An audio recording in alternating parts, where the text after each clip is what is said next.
Abran por favor la Biblia en el Evangelio según San Lucas, capítulo 1. Lucas, capítulo 1.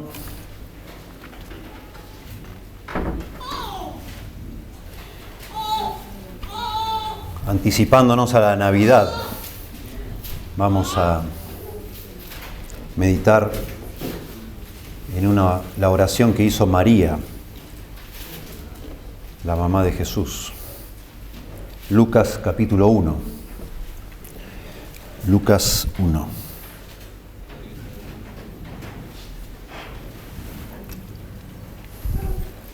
Vamos a leer un poquito desde antes para entender desde el verso 39. Antes del verso 39 está el anuncio del ángel que se le aparece a María y le dice que va a nacer un hijo por obra y milagro del Espíritu Santo.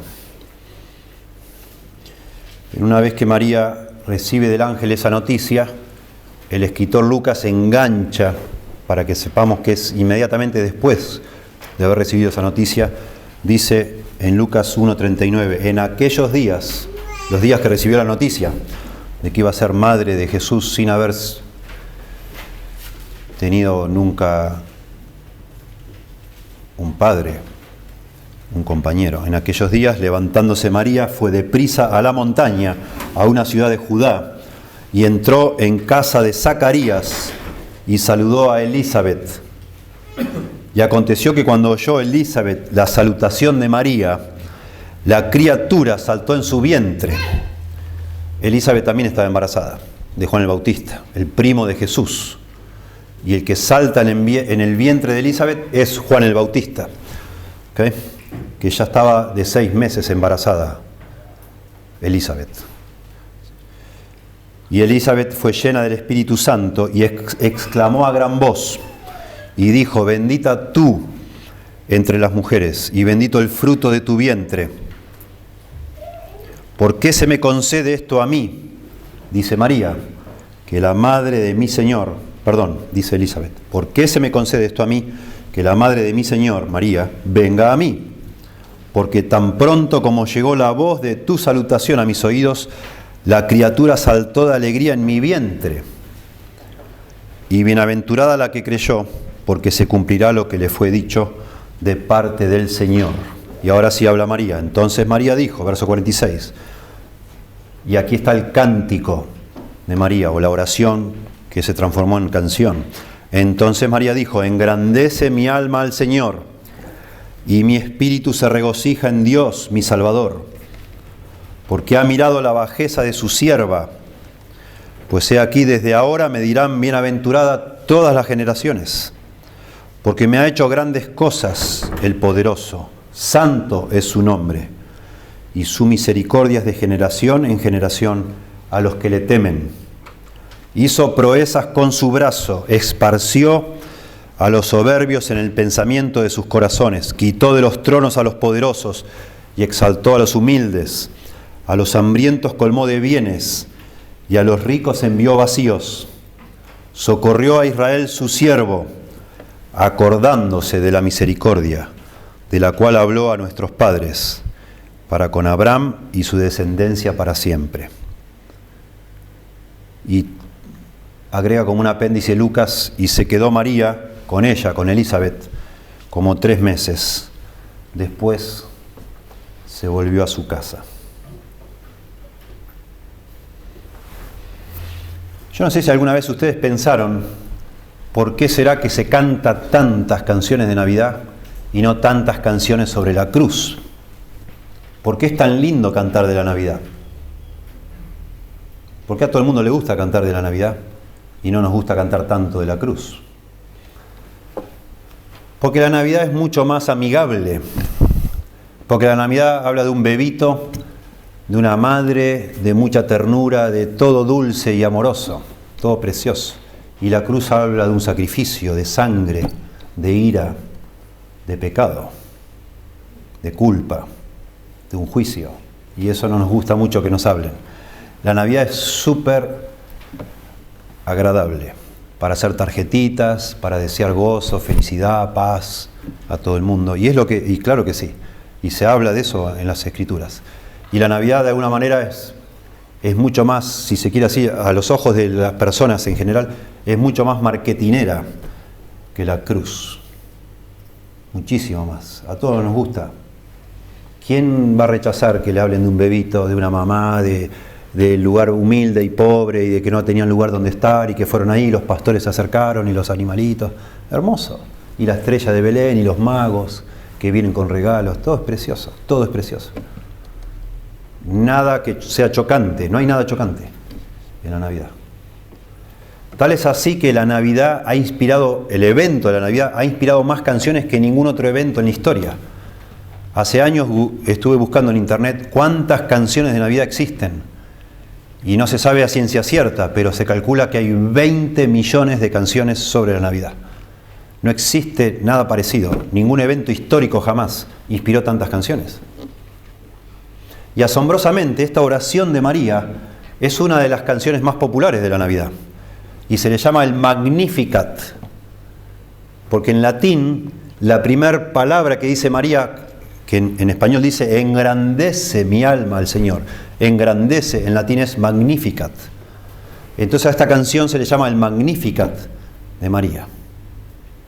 Y asombrosamente, Vivaldi compuso música para el Magnificat, Monteverdi, Bach, Rachmaninoff, solo por nombrar 4. Pero usted puede buscar, ponga Magnificat en internet y va a ver la lista de compositores, de cantidad de personas que han compuesto música para esta oración de María. Y después está la oración de Zacarías, que empieza diciendo bendice, entonces es el Benedictus. Y después está lo que cantan los ángeles, que dice gloria a Dios en las alturas, entonces gloria in excelsus Deo, y hacen una canción de eso, y así, cada cosita, porque en realidad la Navidad ocupa en nuestras Biblias una página, cada frase prácticamente que se habla de la Navidad se ha hecho canción. Y a mí no me deja de asombrar que la conversación de dos aldeanas, dos simples aldeanas pobres, como eran María y Elizabeth, se convirtió en uno de los temas más cantados de alabanza a lo largo de la historia del cristianismo. Qué precioso, ¿no? Dos mujeres, una muchacha María y su prima, o su pariente Elizabeth, conversando, una charla de dos mujeres se transforma en motivo de adoración universal. No tanto por lo que las mujeres representan, sino por el tema, porque están hablando del Señor. Y ese es el tema. Y cuando nosotros analizamos esta oración de María, la verdad nosotros aprendemos muchísimo, por eso Lucas la incluye en su relato del nacimiento de Cristo. Aprendemos mucho de lo que significa la Navidad. Nos ayuda mucho a entender, nos ayuda a prepararnos para lo que vamos a celebrar la semana que viene, la Navidad. Lucas parece, a lo largo de su Evangelio, querer exaltar a María. Lo notamos. Lucas, de hecho, trata de exaltar a las mujeres en general, en el libro de Lucas, en el Evangelio de Lucas. Notablemente, Lucas subraya a lo largo del Evangelio, de su Evangelio, detalles de la vida de María que lo sabemos que está subrayando eso porque podemos comparar con Marcos o con Mateo y vemos que saca frases, las elimina como para dejar mejor parada a María. Por ejemplo, cuando María y los demás hijos que después tuvo María lo van a ver a Jesús, en los demás evangelios dice y se quedaron afuera, pero Lucas no dice que se quedaron afuera, dice que la multitud no los dejó entrar a propósito. Interesante. Cuando los demás evangelios dicen que ninguno será profeta en su propia tierra ni entre los de su propia familia, Lucas saca los de su propia familia.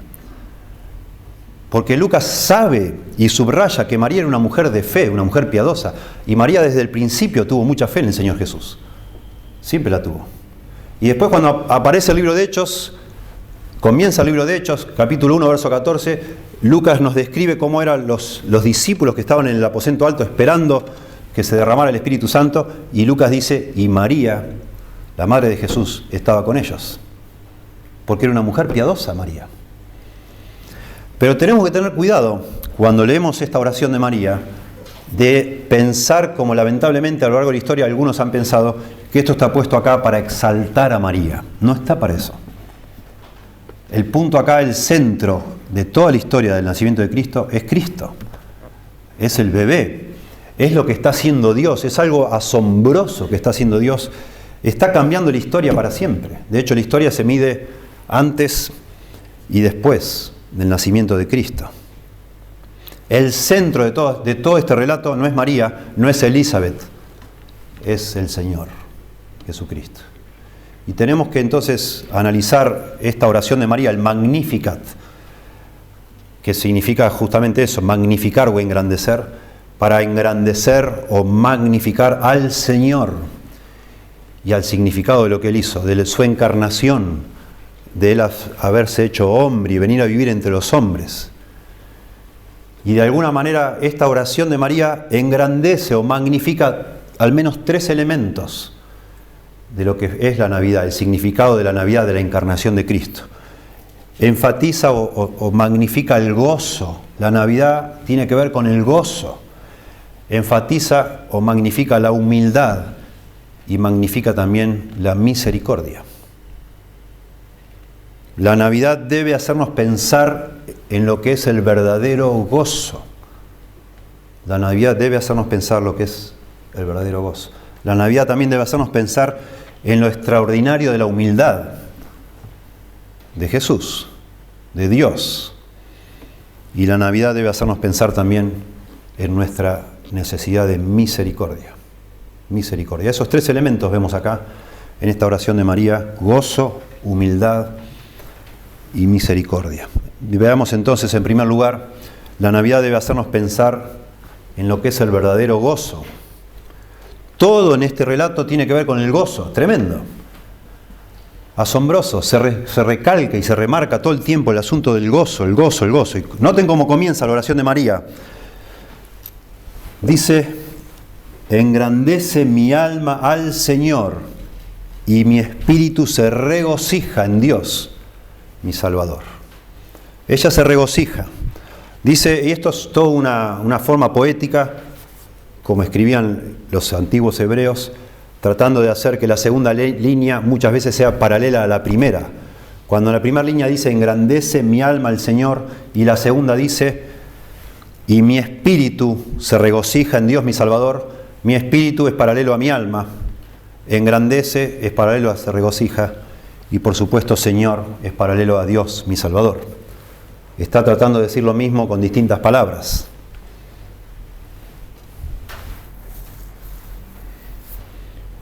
La Navidad es, de todas las fiestas que tenemos en el año, y lo ha sido siempre, es la fiesta del gozo, de la felicidad. Todos nos deseamos gozo, nos deseamos felicidad. Feliz Navidad. Ya se ha gastado la palabra feliz entre nosotros, pero hubo un tiempo donde no. Era algo notable que alguien te diga feliz Navidad. No se usaba tanto la palabra. Era casi una palabra exclusiva para este tiempo del año, para la Navidad.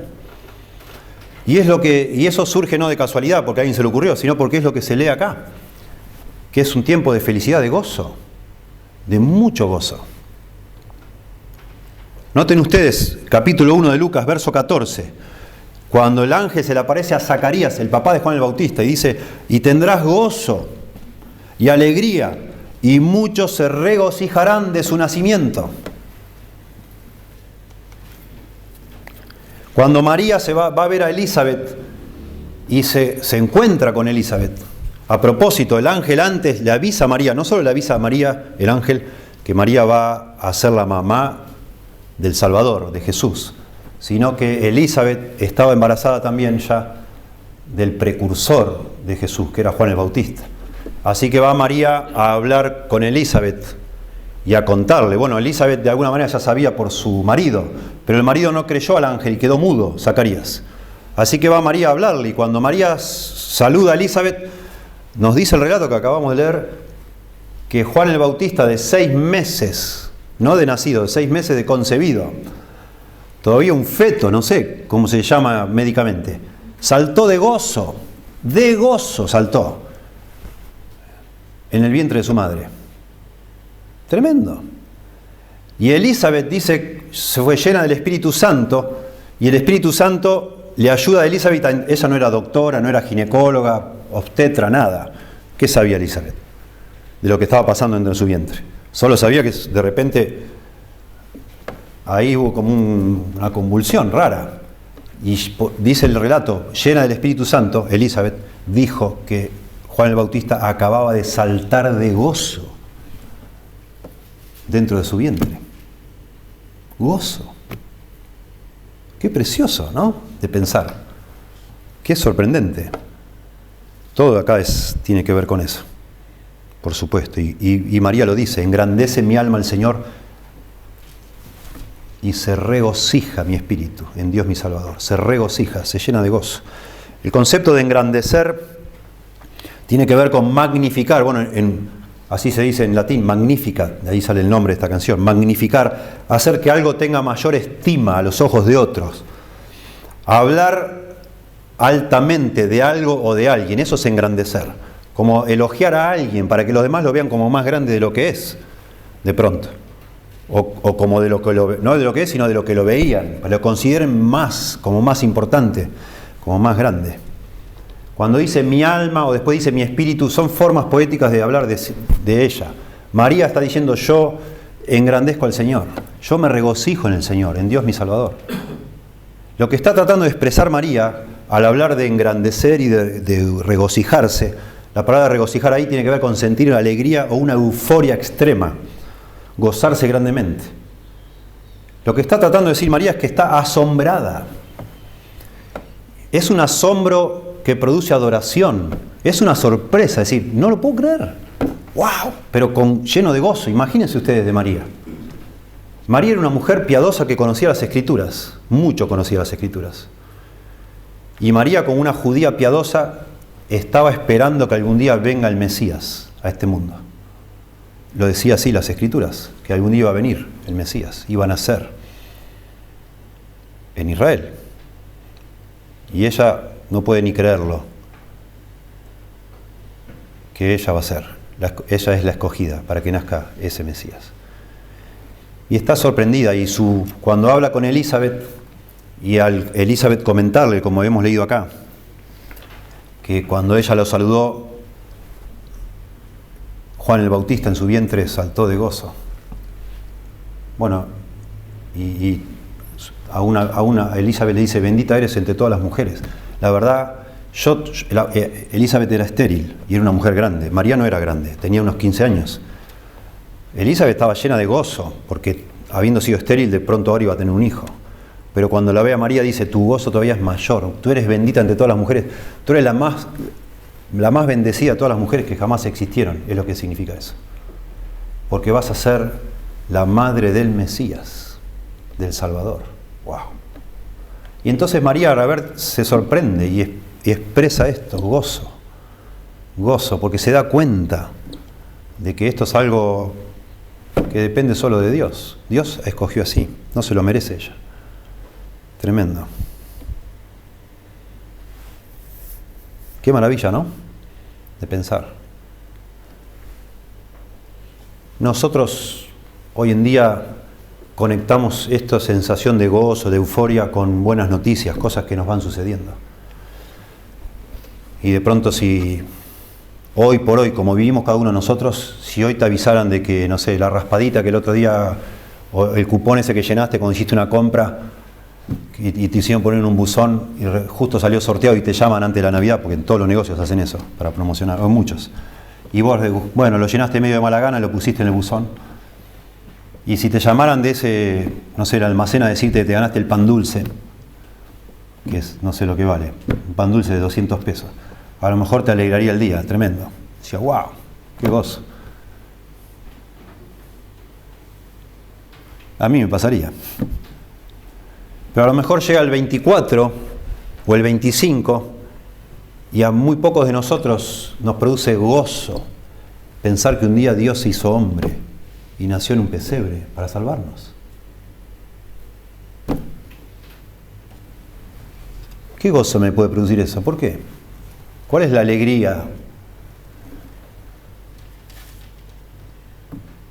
Lo que pasa que nos cuesta a todos nosotros, es nuestra condición de humanos, ser conscientes constantemente que nuestro más grande problema es nuestro pecado.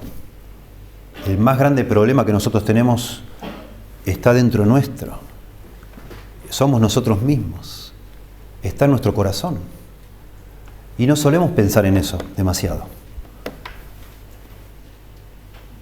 Pero si lo hiciéramos, si fuéramos todo el tiempo conscientes de cómo Dios nos ve y cuál es nuestra situación real delante de Dios, del Creador de todas las cosas, del Juez de toda la tierra, y nos sintiéramos por un momento la desesperación que deberíamos sentir por cómo estamos delante de Dios, entonces saber que un día Dios dejó el cielo y se hizo hombre para atender ese asunto, eso nos tendría que llenar de gozo, más que ninguna otra cosa. Porque los demás son estupideces comparadas con eso, con ese problema, y con lo que costó resolver ese problema. Y algunos de nosotros, por la gracia de Dios, ya nos hemos encontrado con Cristo como nuestro Salvador. Pero la verdad, la Navidad es una ocasión para volver a rememorar, recordar, decir, wow, Señor, yo no puedo creer esto, es increíble, yo no puedo entenderlo. ¿Cómo puede ser que hiciste lo que hiciste por mí? La Biblia nos da vistazos del cielo cuando por fin veamos claramente, sin que el pecado nos nuble la vista, y va a ser tan grande, pero tan grande la conciencia de lo que significa lo que hizo Cristo, que según nos muestra la Biblia en distintos vistazos del cielo, vamos a estar la eternidad alabando a Dios por lo que Él hizo por nosotros. Ahí sí, sin nada que nos nuble la vista, y gracias a Dios sin pecado, ya sin pecado presente en nuestras vidas. Pero estaremos eternamente adorando al Cordero, que fue inmolado por nosotros, que vino a morir por nuestros pecados. Y por supuesto que nació. Para poder morir tuvo que nacer en ese pesebre. Los ángeles, que no tienen ese problema que tenemos nosotros, no aguantaron. Y iluminaron toda esa noche y no lo podemos ni imaginar, los millones de ángeles ahí cantando, gloria a Dios en las alturas. ¡Wow! Es como en los ángeles nunca habían pensado semejante cosa, nunca se habían imaginado que el Señor de gloria, el Creador de todas las constelaciones, de todo lo que existe y de los propios ángeles, a quienes ellos también adoran, vaya a saber de qué forma, que no los podemos ni imaginar nosotros tampoco, de golpe lo ven haciéndose hombre, envuelto en pañales, y no lo pueden ni creer, y cantan, todos los ángeles cantan. Y deberíamos cantar nosotros, en nuestro corazón, de gozo, por lo que significa la Navidad. Tremendo. Lo que Dios es capaz de hacer, o fue capaz de hacer, para alcanzar a alguno de nosotros. No nos damos ni cuenta. Y lo digo, me incluyo a mí mismo, ¿no? Tremendo. Tremendo. Y es lo que dice acá María, por supuesto con mucho discernimiento. Acá todo el tiempo nos damos cuenta porque María está citando pasajes del Antiguo Testamento que ella conocía las Escrituras, pero también en todo el tiempo se nos habla del Espíritu Santo. El Espíritu Santo le está dando a ella un discernimiento muy especial, por supuesto. Y en ese estado ella prorrumpe en alabanza a Dios, en un asombro adorador. Acá María llama a Dios mi Salvador. Y se suele decir, miren, noten, María le llama a Jesucristo su Salvador. La verdad es que acá está hablando de Dios el Padre, María. Y es común en el Antiguo Testamento llamar a Dios el Padre Salvador. 35 veces el Antiguo Testamento le llama a Dios Salvador, el Padre, Dios el Padre. A Jesucristo después es uno de los nombres. De hecho, la palabra Jesús significa Salvador. Y Él es el Salvador del mundo, el único que existe. Pero a Dios el Padre también se le llama Salvador. Y María le está llamando a Dios su Salvador. Por supuesto. Porque era normal hacerlo, de nuevo, para un judío, llamarle así a Dios.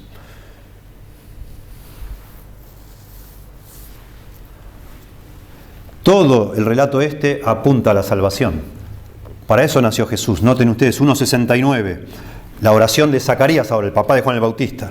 Y nos levantó un poderoso Salvador en la casa de David su siervo. Y está hablando, ahora sí, del Señor Jesús. Capítulo 1, ese era el 69. 71, salvación de nuestros enemigos y de la mano de todos los que nos aborrecieron, dice Zacarías. Verso 77, para dar conocimiento de salvación a su pueblo, para perdón de sus pecados. Y en el capítulo 2, verso 11, notable, dice que os ha nacido hoy en la ciudad de David. Y eso es un ángel hablando, proclamando, que os ha nacido hoy en la ciudad de David un Salvador, que es Cristo el Señor. Y ese es el ángel que lo dice. Noten el verso anterior, verso 10. Pero el ángel les dijo, no temáis. Esto es el ángel hablándole a los pastores que están muertos de miedo, porque vieron ese resplandor en el cielo. No temáis, porque aquí hoy os doy nuevas de gran gozo, que será para todo el pueblo, que os ha nacido hoy en la ciudad de David un Salvador, que es Cristo el Señor. Esa es la razón por la cual la Navidad es un tiempo de gozo, porque vino la salvación a través de Jesús. Tremendo.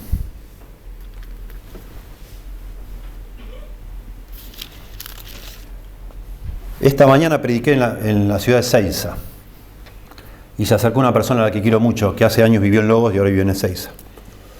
Y se acercó y hablamos. Y en un momento le digo, conociéndolo, le digo, ¿sabes qué?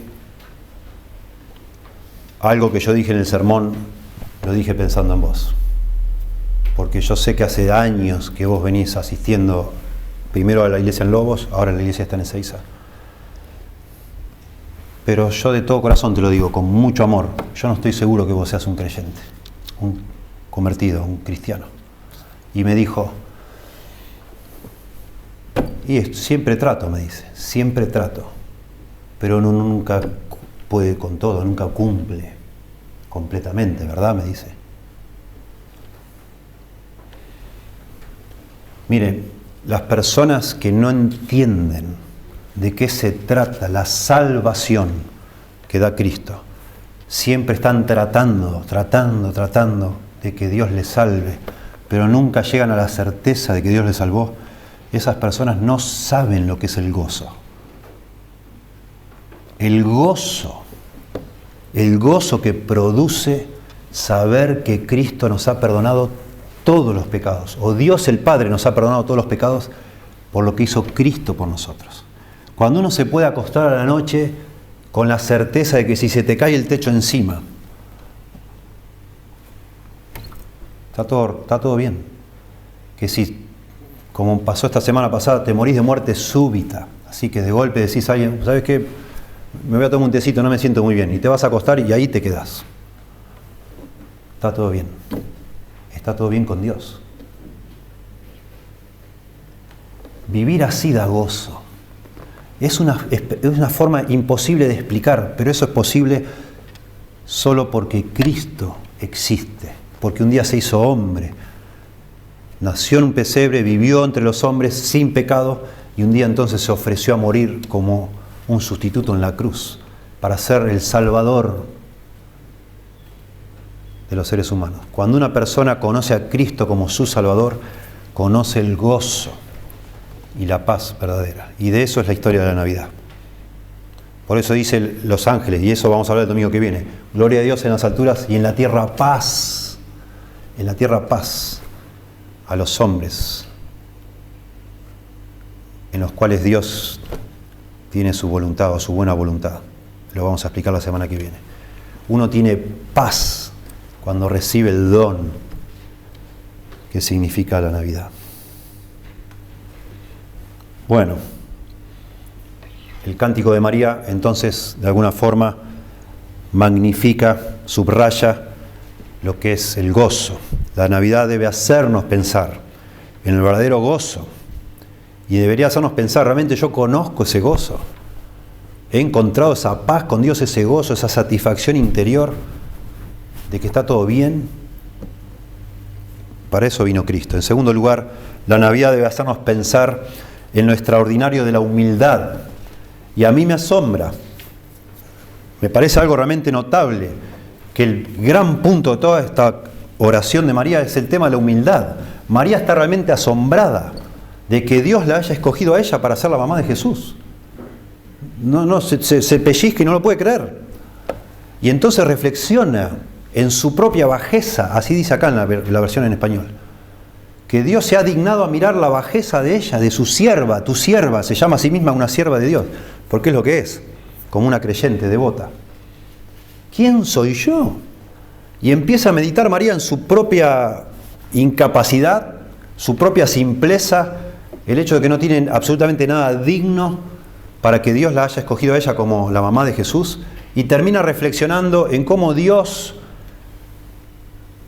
al venir a nacer de esa forma, y eso que todavía ni sabía ella de lo del pesebre, que iba a pasar 9 meses después, no sabía, que iba a nacer de una manera, pero ya extremadamente humilde. Imagínense ustedes, sin cero condición de higiene, en el lugar donde comen los animales, de una manera espantosa.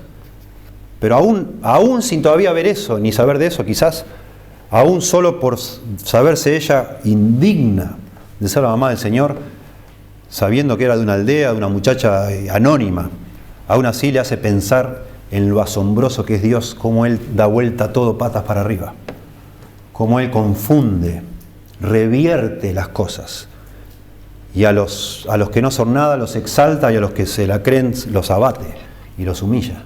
Y empieza a reflexionar de eso en la oración. Y se asombra María en ese asunto, de cómo Dios ha querido manejarse en este mundo con los que no somos nada. Y la Navidad nos debe hacer pensar en eso. Todo en la Navidad parece estar organizado para que pensemos en eso. En un pesebre, en animales, en una cosa toda... La mayoría de la gente completamente ignorante de lo que está pasando. Solo unos pastores que también en aquella sociedad eran los más menospreciados, porque olían mal, porque no podían participar de la religión establecida porque se le robaban las ovejas. Entonces nunca iban a ningún servicio. Eran unos parias los pastores. Y ellos son los únicos que se aperciben del nacimiento de Jesús. A nadie más parece que le importa. Humildad. Todo alrededor de la vida de Jesús, desde que nace hasta que muere, todo está rodeado de humildad. Todo está rodeado de desprecio, de indiferencia de los poderosos de este mundo. Y noten cómo dice María en esta oración.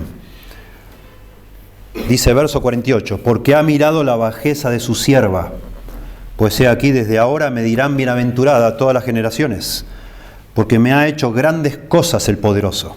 Santo es su nombre, y su misericordia es de generación en generación a los que le temen. Hizo proezas con su brazo, esparció a los soberbios en el pensamiento de sus corazones, quitó de los tronos a los poderosos y exaltó a los humildes. Noten cómo elabora y piensa en este tema de revertir todas las cosas. Abate a los poderosos, saca de los tronos y exalta a los humildes. A los hambrientos colmó de bienes y a los ricos envió vacíos. Todo esto está profundamente conectado con la oración de Ana que leímos hoy en 1 Samuel capítulo 2. Demasiada conexión. María conocía la oración de Ana.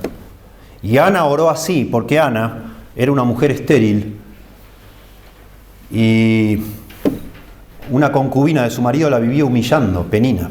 La humillaba y la humillaba y la humillaba porque no podía tener hijos. Y para una mujer hebrea en aquella época no tener hijos era una maldición. Y de golpe Dios le concede un hijo, Samuel.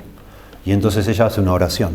Y en esa oración el motivo de la oración es esa, que Dios exalta a los humildes y abate a los orgullosos. Y habla todo el tiempo de eso. Y María hace lo mismo, solo que María no era estéril. No es el punto acá de la esterilidad de María.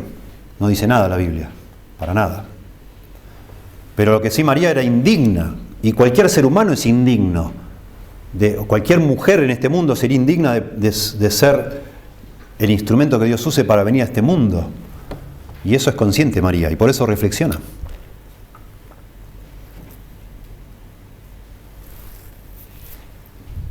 María era una mujer, una nada, según los estándares del mundo, no era nada.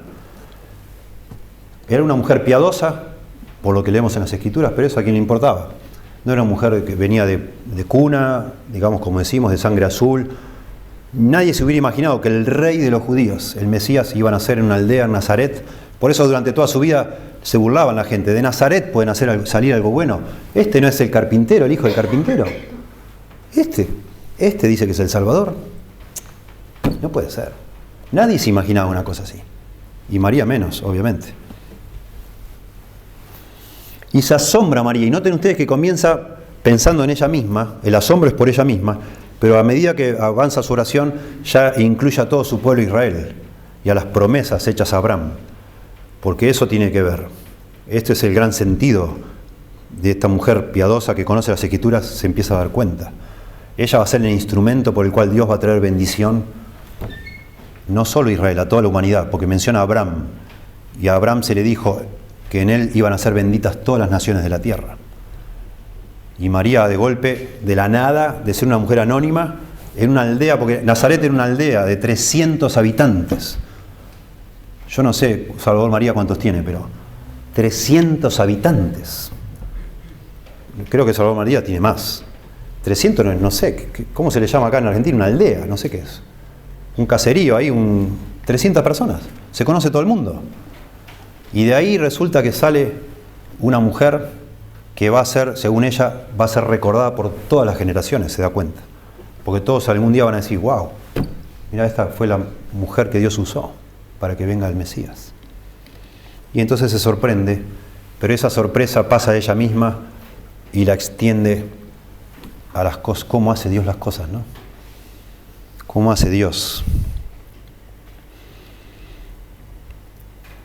Y Dios parece que es experto en revertir todas las cosas, en hacer lo que la gente no se imagina. Por eso también Pablo dice, Dios escogió a lo vil y menospreciado de este mundo, a lo que no es para deshacer lo que es.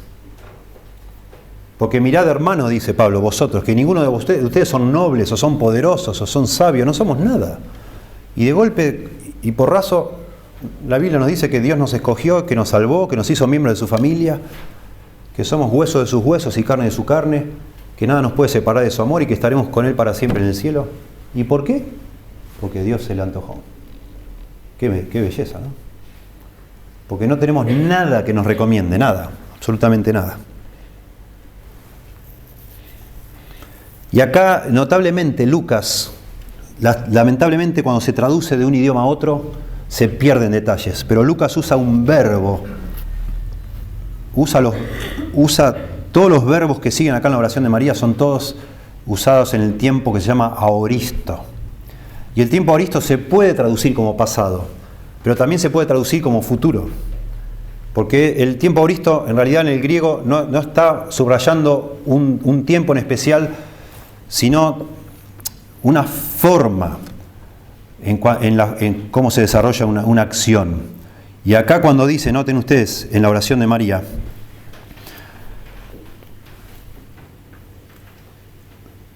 verso 50, dice, 51, hizo proezas con su brazo, aoristo, esparció a los soberbios, aoristo, quitó de los tronos a los poderosos, aoristo, y exaltó a los humildes, aoristo, colmó de bienes a los hambrientos, aoristo, envió vacíos a los ricos, aoristo, socorrió, aoristo, acordándose, o se acordó, podría ser mejor traducido, de la misericordia, aoristo. Todo eso, dicen algunos expertos, se podría traducir como futuro, que es una forma de expresar algo. Estás tan seguro que algo va a suceder que usás una forma del verbo que puede expresarse en pasado, pero en realidad estás hablando de algo que todavía no sucedió. Y es posible que lo que esté acá diciendo María es dándose cuenta, por lo que le dijo el ángel, que ella iba a ser la madre del Salvador, del Mesías esperado, y está lleno de profecías que María conocía del Antiguo Testamento, que a través del Mesías Dios iba a hacer cosas asombrosas. Y María está diciendo, asombrándose de todo lo que Dios va a hacer a través de su Hijo, el Mesías. Y lo que va a hacer, según entiende acá María, es que va a dar todo vueltas. Va a hacer algo que nadie imaginó. Va a exaltar a los humildes y va a bajar a los soberbios. Y es lo que hizo Jesús a lo largo de todo su ministerio. Por eso Jesús también se presenta públicamente con el famoso Sermón del Monte y empieza diciendo, bienaventurados los pobres en espíritu. Y usa una palabra tremenda para pobres, que es la palabra ptujos en griego, que es los pordioseros espirituales. Bienaventurados, porque de ellos es el reino de los cielos. A estas personas vine a buscar, a los mendigos espirituales, a los que no se sienten absolutamente nada delante de Dios. A estas personas vine yo a buscar. En otra parte dice, yo no he venido a buscar a los sanos, sino a los enfermos. Yo no he venido a llamar a justos, sino a pecadores, dice Jesús. El Hijo del Hombre, dice en otro lado, vino a buscar y a salvar a lo que se había perdido. Yo vengo acá a buscar a los perdidos, no a los que se la creen, a los religiosos. Por eso toda la jerarquía religiosa estaba completamente confundida. Dice, ¿qué hace este hombre con publicanos, que eran los cobradores de impuestos, con pecadores, con prostitutas. Está loco. Si este supiera, dijo Simón, que era un hombre religioso, si este supiera por Jesús, estaban cenando Jesús con Simón y aparece una mujer que era prostituta y le derrama perfume en los pies a Jesús y le enjuaga los pies con lágrimas y los seca, dice, con sus cabellos. Y el fariseo lo mira y dice, si este supiera la clase de mujer que está haciendo esto, no dejaría que le hagan eso. Y Jesús, que era Dios, que es Dios, sabe los pensamientos de Simón y dice, Simón, esta mujer hace todo esto porque a ella se le perdonó mucho. Si vos llegué a tu casa ni me lavaste los pies, ni me ofreciste nada, esta mujer desde que llegué no ha parado de hacer cosas por mí. Y a esas personas vino el Señor a buscar. Y la Navidad habla de eso. Porque nació de la forma menos pensada, todo el mundo entretenido con sus asuntos, nadie se dio cuenta, nadie. Los ángeles. Y algunos pastores, porque los ángeles se les aparecen y dicen, hey, os ha nacido hoy, vayan a la ciudad de David, a Belén, vayan porque ahí ha nacido el Salvador. Si no, ni los pastores aparecían tampoco. Ni se daban cuenta.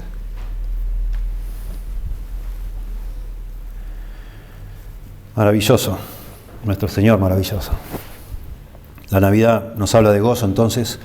La Navidad, por supuesto, nos habla de lo extraordinario que es la humildad para Dios, que vino a buscar a los que no somos nada. Y eso es lo que hace que mucha gente no se entregue al Señor. Es como que en el fondo de nuestro corazón no queremos que nos trate así Dios. Quisiéramos comprarlo. No me regales nada, yo puedo pagarlo. No, por favor, no. No, agárralo. Esto es todo para los pobres. No, pero yo no soy pobre. Yo te lo pago. No.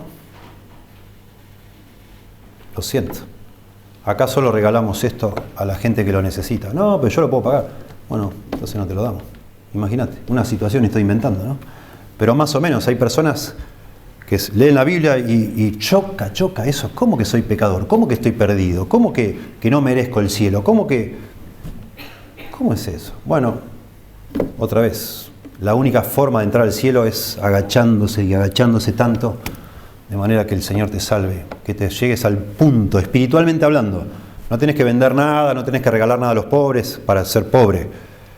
Tenemos que llegar al punto que cuando con la ayuda de Dios y leyendo la Biblia, nos damos cuenta que somos pordioseros, espiritualmente hablando. Pordioseros. Y eso es lo que le dije a esta persona esta mañana. Le dije, por favor, dejá de intentarlo. La salvación no la vas a conseguir vos. Dejate salvar por el Señor. Él es el Salvador, no vos. Y Él no te está buscando tu ayuda para salvarte. Dejalo que Él te salve, Él ya hizo todo. Y eso es duro y difícil para muchas personas. Y la Navidad nos habla de eso, del gozo, nos habla de la humildad. Y en tercer lugar, la Navidad nos debe hacer pensar en la necesidad de misericordia. Y es lo que habla también esta oración. Y María, como dijimos, empezó hablando de sí misma y termina hablando de su pueblo. Y termina hablando de cómo el Señor al final se acordó de tener misericordia de su pueblo. Y el concepto de acordarse es que por fin vino a cumplir lo que había prometido. Noten lo que dice acá, verso 54. Socorrió a Israel su siervo, acordándose de la misericordia, de la cual habló a nuestros padres, para con Abraham y su descendencia para siempre.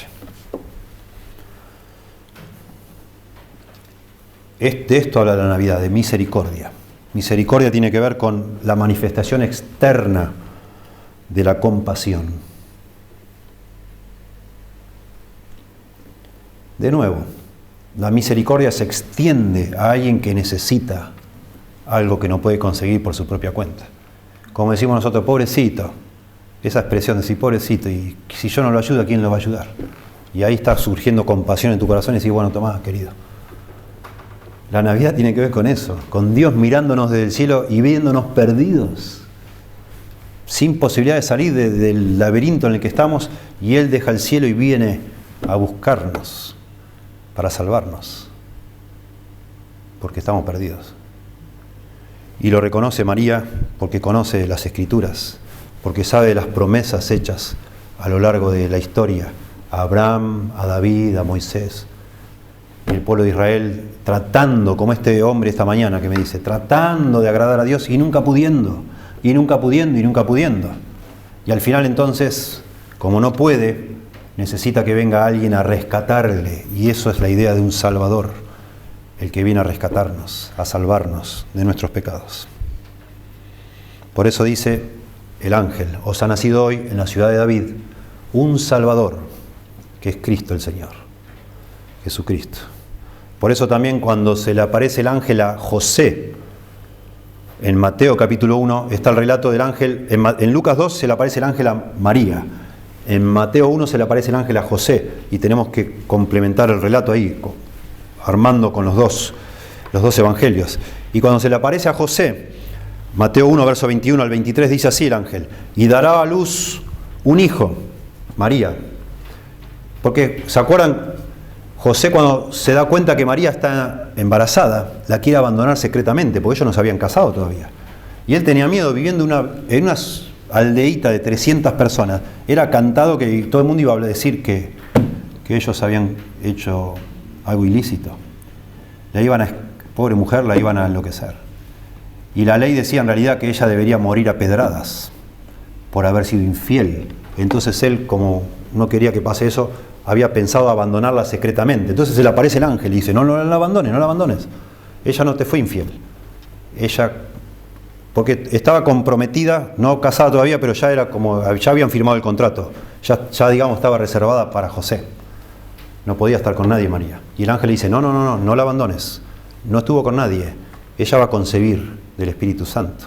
Y dará a luz un hijo, verso 21, y llamará su nombre Jesús, que significa Salvador. Porque él, Jesús, salvará a su pueblo de sus pecados. Todo esto aconteció para que se cumpliese lo dicho por el Señor por medio del profeta cuando dijo: he aquí una virgen concebirá y dará a luz un hijo, y llamará su nombre Emmanuel, que traducido es Dios con nosotros. El Salvador, largamente esperado, está a punto de venir. Eso es lo que significa la cruz. Misericordia. Misericordia, salvación para gente que lo necesita. Entonces, esta preciosa oración de María nos debe hacer pensar. Y les animo, hermanos, en la semana a meditar. No sé cómo van a hacer el 24, cómo hacen siempre, cómo hacen el 25. Pero en algún momento, y esto es el gran significado de la Navidad: no necesitamos gastar regalos, no necesitamos comprar nada. Solo si no sos la única persona cristiana en tu casa, si son varios, abran las Escrituras, lean y piensen. Y oren a Dios. Tengan un momentito ahí sencillo, pero bien sentido. Y piensen en el gozo, lo que significa que Dios haya dejado el cielo para venir a salvarnos. Piensen en cómo Dios, haciendo las cosas como hizo, Dios haciéndose hombre. Lo normal hubiera sido que, no sé, bajar una alfombra roja del cielo, yo qué sé. Y trompetas y luces y destellos y truenos y rayos y una cosa, pero tiene que haber sido el acontecimiento más anunciado y más promocionado en la historia, más asombroso, que hubiera dejado a todo el mundo ciego de la gloria. Pero no, para nada, todo al revés. Nadie se enteró. Va José con esta mujer embarazada ahí al albergue y dice: no tenemos lugar. Por favor, no tenemos lugar. Y va a otro lugar: no hay lugar, en ningún lado hay lugar. Bueno, vaya ahí al establo, hay un lugar en el establo. Yo qué sé, ya está embarazada, ahí haga lo que pueda ahí.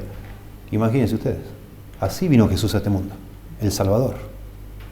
La humildad. Eso es todo un mensaje tremendo. Que el Señor está buscando algo raro, algo diferente a lo que naturalmente nosotros pensamos. No vino a buscar a las personas buenas el Señor. No vino a impactarnos con su presencia irresistible, porque sería irresistible, sino que Él vino como en una misión secreta a buscar a algunas personas que le reconocen a Él, que reconocen su necesidad profunda y pueden ver en ese hombre que no decía nada, humanamente no tiene absolutamente nada de atractivo, dice la Biblia, pero que uno por fe dice: yo voy a seguir a este hombre, Él es el Salvador. Yo creo de todo corazón que es el Salvador. Y a eso nos referimos con este concepto de humildad. Y finalmente, pensar en la misericordia. Al final de cuentas, el gozo surge por darnos cuenta de nuestra necesidad. Y esta humildad que se requiere para acercarse al Salvador como Él merece que uno lo busque, o como Él pide que se lo busque, eso viene por verse uno en una gran necesidad. Y eso de nuevo nos hace pensar en la misericordia. Es todo misericordia. El Señor vino a eso, nada más que eso. No vino a ser el gran maestro para que todos imitemos, vino a rescatarnos por misericordia, por compasión. Déjenme señalar, terminando, 2 elementos más que hay acá, que los pasé a propósito, los salteé. Pero me gustaría hacer justicia con este texto.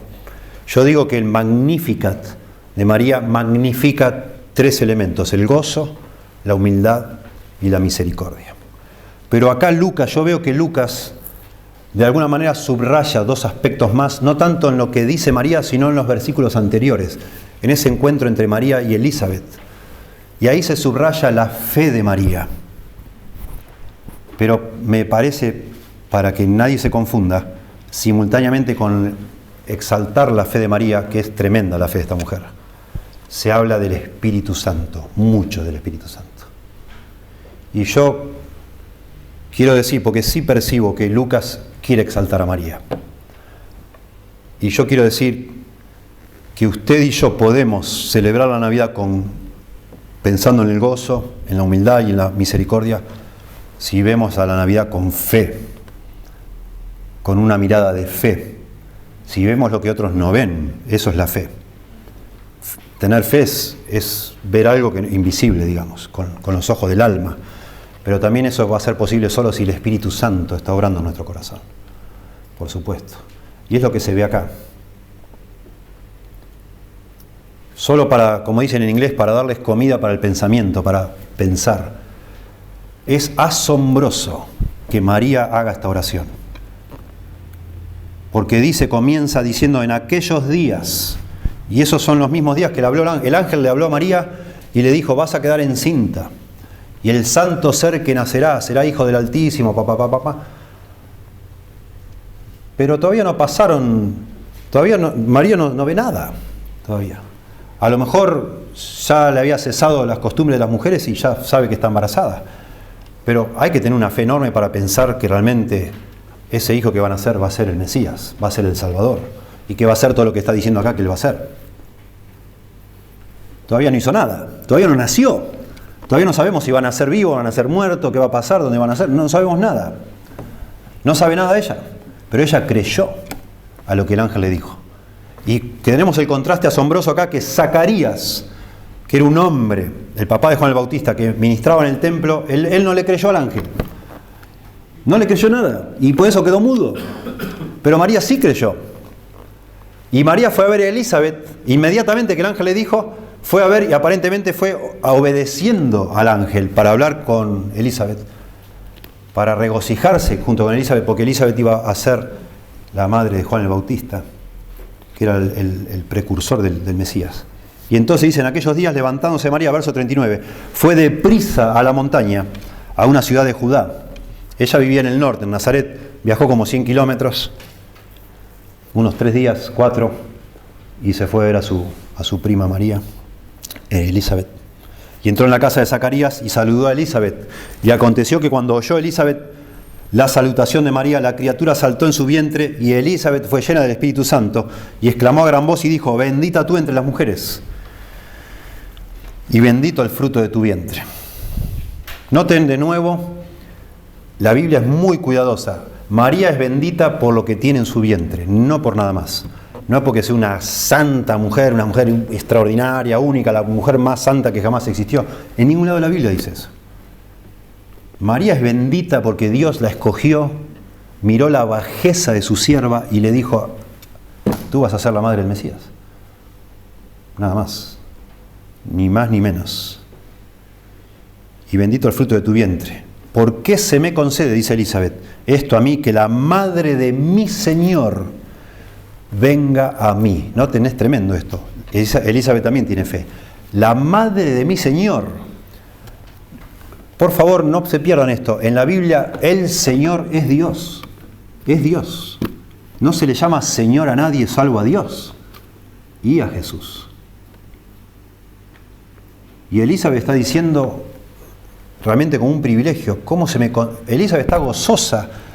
Ya habrá pasado el gozo de que siendo estéril iba a poder tener un hijo, Juan el Bautista. Ya Elizabeth está de 6 meses acá, cuando viene María. Y ahora dice, wow, no puedo creer que la madre de mi Señor venga a verme. Y entonces, de nuevo, noten que todo el relato gira alrededor del Señor. Pero entonces Elizabeth exalta la fe de María.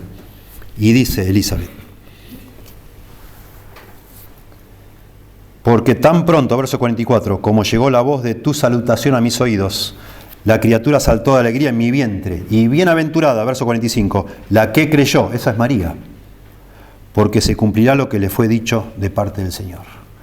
Esa palabra porque, joti en griego, se puede traducir qué, porque o qué. Y es mejor decir así, bienaventurada la que creyó, que se cumplirá lo que le fue dicho por el Señor. Eso es lo que creyó María. Y ella está, Elizabeth, exaltando que María, a diferencia de su esposo, que quedó mudo porque no creyó, María sí creyó. Y por eso bienaventurada.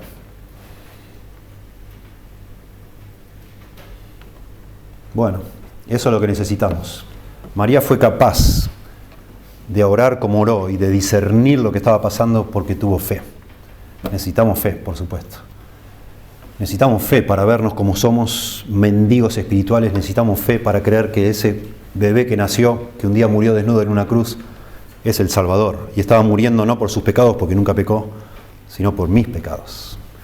Y yo necesito fe para abrazar a Jesús, para creer en eso. Necesitó fe María, necesitó fe Abraham, necesitó fe cualquier creyente a lo largo de la historia. Se hace creyente porque cree. Y cree porque tiene fe. Sin fe es imposible agradar a Dios.